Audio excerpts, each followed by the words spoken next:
we go. Perfect. All right, Ray. So, hey, thanks for joining me today. Definitely an honor speaking with you. Obviously, know your story. The movie, the background is, it's phenomenal. It's inspiring, and really thank you for speaking with me today, Ray. Thanks for joining us. No, I appreciate you for having me. It's always a good thing for me to get out and speak to others and kind of tell people about my story, because I didn't go through everything for nothing. That's what I tell people. Absolutely. And I got about 4 questions for you. And and of course, for people who don't know your story, this is definitely going to be an eye opener for those people as well. So, first question, you know, obviously from overcoming adversity in your life to juggling college football, academics, taking care of your brother, you've demonstrated remarkable resilience, in your life and in your career. So, could you speak more about, how you developed that quality and, how has it influenced your approach to, current challenges and setbacks that you may encounter? As I tell people, not to sound too religious, I say it's God. For me, it was for me. I always said that God to make a way, God to work it out, and just faith, knowing that it was not always going to be, bad days, and the good days eventually going to come around. Because I believe, I guess, in the cosmic balance of things, that if there's bad things on your horizon, then there's good things shortly thereafter. Joy comes in the morning. Just a bunch of different things like that. And I got, I guess, a lot of confidence listening to certain music that let me know that there were other people who felt like I felt. They just used other words to describe it. And I gravitated towards that. And so that's how a lot of the times I got through it. And sometimes it was just me crying in the dark in the bathroom, bargaining with God. So that was my process for a lot of it, actually. Well, sometimes I had to just cry and get the emotional part out so I could think and begin to make the steps to get back to the places I wanted to go. And obviously it's your story is widely told, and it's probably difficult sometimes to share some of these things. So it's I appreciate your honesty and transparency, with your answers. And again, many people are inspired by your story, and I definitely think it would be enlightening and motivating to hear about, of everything that happened in your career. Is there one pivotal moment or pivotal moment and lesson that you took away from everything and that you can share with us today? Well, I had a mentor, and most of my mentors basically wanted me to hold myself accountable as take responsibility for my own actions and those things. And one of my mentors told me one time, it was when Fahmarr wasn't doing too well in school. I had my brother, Fahmarr's my brother. I just got him when I first got custody of him when I was an undergrad. He was in 6th grade and having a tough time, and I wanted to kill him. So I went to one of my mentors and I asked him, like, what should I do? His grades suck right now. And he stopped and he asked me a question. He was like, well, Ray, did you get him a tutor? How often do you help him with his homework? Have you been into any parent-teacher conferences? He said, well, you're an adult and you're the leader. So if you haven't done everything you're supposed to do, then you can't expect for things to go right on this end. And I think that's a life lesson. Unless you do your part, you can't expect anything else to happen other than, what should happen if you don't do your part. And there's another quote, I can't get it out of my mouth right now. I can't think of it. As soon as I do, I'll say it. But it's just of those things. You just got to handle what you can take care of. And everything else should work itself out. But you got to give your all in the things that you're doing in order for things to come out on the other side. If you do what you always done, you'll get what you always got. So a lot of times you got to do something different. You got to be different to get different. We want more. A lot of us want more or want something else. So you got to do something else. You got to take that extra step. And that's one of the things I learned throughout life. And one of the things that my mentor told me and taught me, that I realized that you can carry with you anywhere. Just do your part. and then hopefully you possibly can complain after that, but you need to do everything that you're supposed to do first. Mm-hmm. No, well said, Ray. Thank you. And of course, your movie Safety. A lot of the messaging in your movie is about family as a driving force, and your commitment to your brother during your time at school is remarkable, right? And it would be great to hear more about how the sense of duty has influenced your life, and how it might influence others that are facing similar circumstances. Well, when I was younger, because I had a situation where my mother was addicted to crack cocaine, I became more of a caregiver.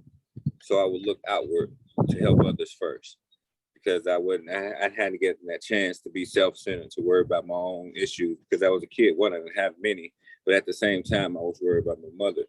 And so, wherein which I thought that was something innate in me, it was actually a learned behavior. I learned to take care of others. So naturally, as an older gentleman, the way that I guess I flipped it is called I'm altruistic as a grown up, because I'm just used to kind of helping others, and that's been the spirit I've been moving in. And I'm sorry, I forgot the question exactly, but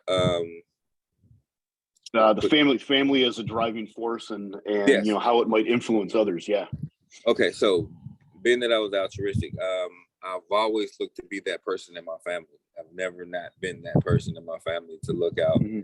I also had custody of my sister after college. So I had my younger brother while I was in college, and then I got my younger sister when I graduated. So I had 2 kids, and family has always been big for me. I'm one of 8 kids, so I have 7 siblings. It's with extended Brady Bunch, 4 boys, 4 girls, and that's my team. They're with me through thick and thin. We can fight, fuss, but as soon as we call each other, if there's a need, we try to make up for it. That's why we're running around all over the place. I have nephews and nieces. I have 14 nephews and nieces at this current moment. So there's a lot of graduations, a lot of birthdays, and along with the 7 siblings. So it's just a lot going on. And I wouldn't have it any other way.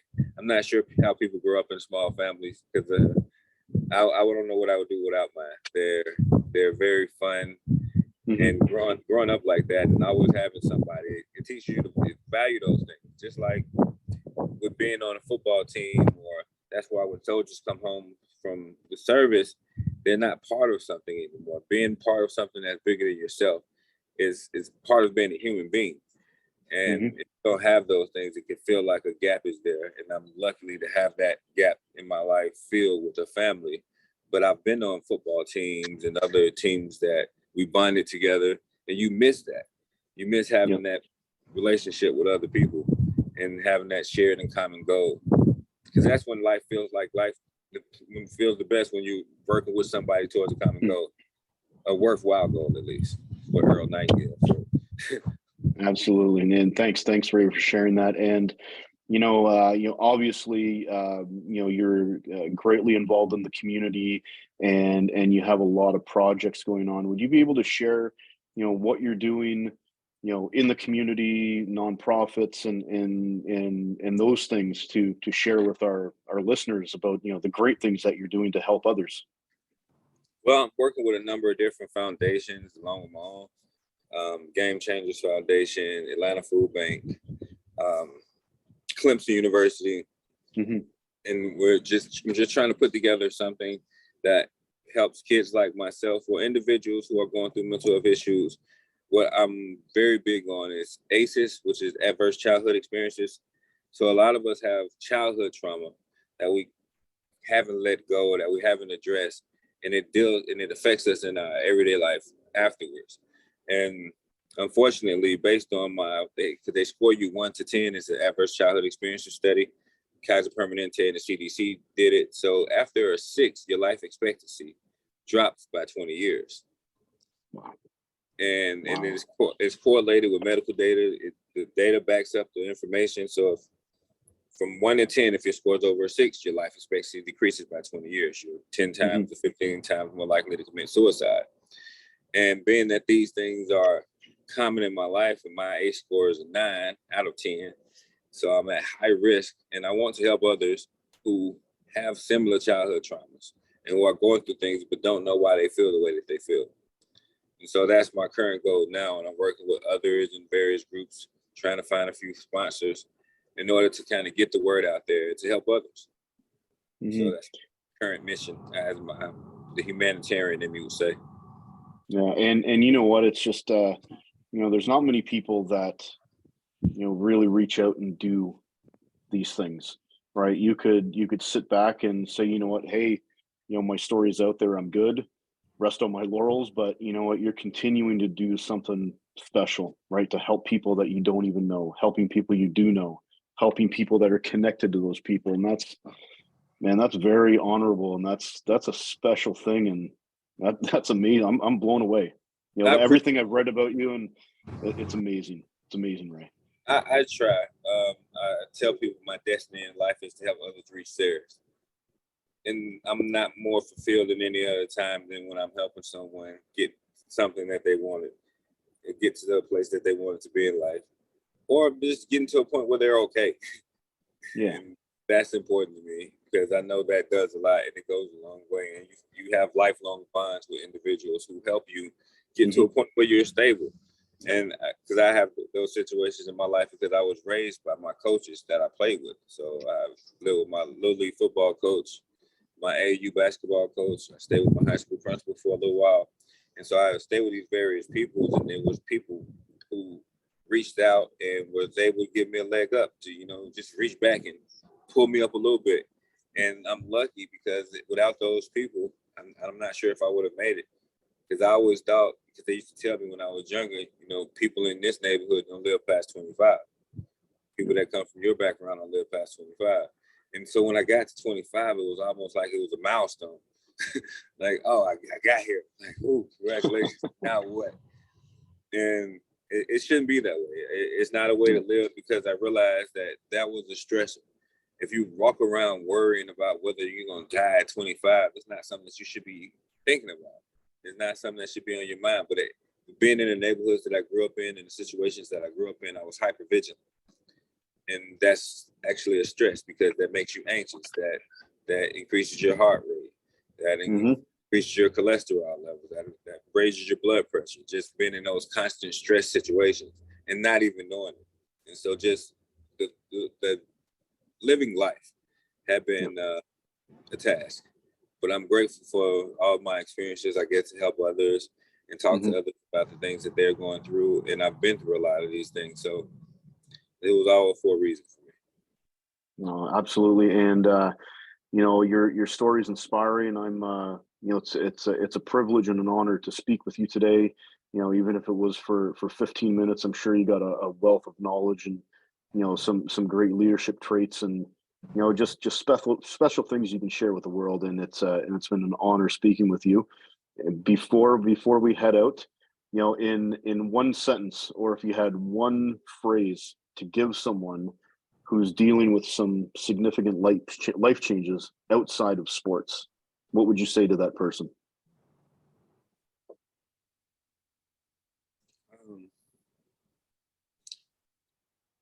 I guess not something that's real profound, but your attitude determines your latitude. So I know that might not fix whatever situation you're currently going through, but you can control you, and you can control how you feel about it. And sometimes the emotions get the best of you. That's okay. It's okay to cry, but understand that nothing happens if you don't do something first. So you have to do something, no matter what, whether it's get up and go talk to someone, whether it's get up and go, play a part in fixing your reality if you're not comfortable with it. But your attitude is what counts. And you can change your perspective. Somebody has it rougher than you. Somebody's not here. So if you got an opportunity to change, take advantage of that opportunity, because everybody doesn't have that. And so you're grateful, and you should be grateful to know that you have the present and now to do something about how you feel or how things are transpiring in your life. So take advantage. Awesome. Well, Ray, hey, it's been a real pleasure speaking with you. Thank you for Same your here, time. brother. Yeah, thank you, you're man. happy.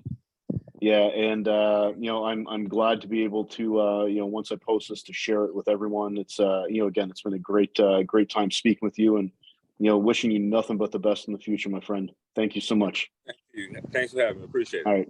Thanks, Ray. Have a great day, my friend. You Bye-bye. too. Bye.